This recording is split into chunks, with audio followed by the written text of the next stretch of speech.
మహిళా స్త్రీ శిశు సంక్షేమ శాఖకు వివిధ హోదాలలో బి మార్తమ్మ అందించిన సేవలు అమూల్యమైనవని పలువురు వక్తలు పేర్కొన్నారు. కాకినాడలో ఐసీడీఎస్ శాఖలో 37 సంవత్సరాలు పూర్తి చేసి పదవీ విరమణ చేస్తున్న బి మార్తమ్మ పదవీ విరమణ కార్యక్రమం ఘనంగా జరిగింది. కార్యక్రమానికి ఐసీడీఎస్ సిడిపిఓ వై లక్ష్మి అధ్యక్షతన జరిగిన పదవీ విరమణ కార్యక్రమంలో తొలుత దైవజనులు ప్రార్థనలు చేశారు. అనంతరం బి మార్తమ్మ, జయప్రకాష్ దంపతులు, నగర ప్రముఖులు, పలువురు జిల్లా అధికారులు, అంగన్వాడీ టీచర్లు, కుటుంబ సభ్యులు భారీ గజమాలతో ఘనంగా సత్కరించారు. ఈ కార్యక్రమంలో ఐసీడీఎస్ అధికారులు, సిబ్బంది, అంగన్వాడీ కేంద్రం టీచర్లు, ఆయాలు పాల్గొన్నారు.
మరి మాకు ఇవే కదా దగ్గర మళ్ళీ ఆవడానికి మేము వెళ్ళాం. మేము వెళ్తే మా అత్తగారు అన్నారు, అమ్మ అమ్మాయి కండిషన్ బాగాలేదు, ఈ నైట్కి ఉండిపోదాం అన్నారు.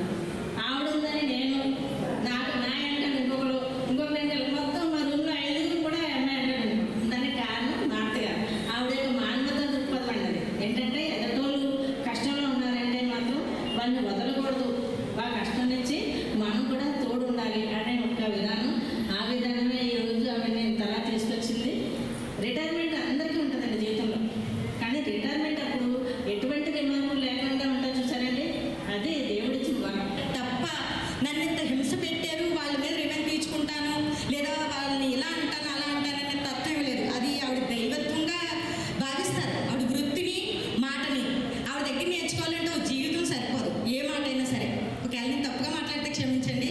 ఆవిడ ముందు ఇక్కడ ఉన్న ఎవ్వరం కూడా సరిపోం, కానీ అలా కనిపించరు. అది ఆవిడ దగ్గర ఉన్న సింప్లిసిటీ అన్నమాట.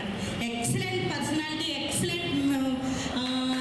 ఇంకా చెప్పాలంటే మాటలు సరిపోవట్లేదు. ఆవిడ ఆర్గనైజేషన్లో మా సెక్టారు 2 టైమ్స్ అంటే 2013లో ఒక పుట్టిల్లు మాకు ఆవిడ. ఎప్పుడు కూడా నా నాన్నగారు కూడా ఎప్పుడైనా ఇంటికి వెళ్తే అమ్మ అమ్మ అమ్మ, నేను ఎక్కువ వెళ్ళలేదు కానీ మా టీచర్స్ అందరూ చెప్తారు, మిస్ అవుతున్నాం నిజంగా చెప్పాలంటే. ఆవిడ దగ్గర గొప్ప లక్షణం ఏంటంటే, పర్సనల్గా నాకు ఇష్టమైన లక్షణం, ఎప్పుడు కూడా నేను ప్రార్థన చేయనా అమ్మా. అప్పుడు 20 సంవత్సరాల క్రితం మేము కలిసి చేసామన్నాం కదండి. అప్పుడు ఆ సిడిపో మేడం గారు చాలా నాలెడ్జ్ పర్సన్. అయితే ఎంత నాలెడ్జ్ పర్సన్ కేవలం ఒక సెక్టార్కి పరిమితమై ఉండకూడదు, సిడిపో అవ్వాలని. అప్పటి నుంచి సిడిపో పోస్టులు ఎప్పుడు తీసినా, మేడం మీకు సెలెక్ట్ అయ్యారా, మీరు సెలెక్ట్ అయ్యారని ఫస్ట్ కాల్ నేనే చేసేదాన్ని. మేడం గారిని అడగండి, మేడం చేసేదన్నాక ఫస్ట్ కాల్, మేడం మీరు సిడిపో అవ్వాలి, మీ దగ్గర నేను చెయ్యాలి, మీ దగ్గరే రిటైర్డ్ అవ్వాలి అని అడిగేదాన్ని. నిజంగా దేవుడు నా ప్రతి ప్రార్థనని ఆలకించాడు. నేను ఎంత పాపినైనా నా ప్రార్థన ఆయన ఆలకించి నాకు ఈ లాస్ట్ టైంలో, ఇంత టెన్షన్ టైంలో దేవుడు మంచి సిడిపోగారిని ఇచ్చారండి. దేవునికే మహిమ.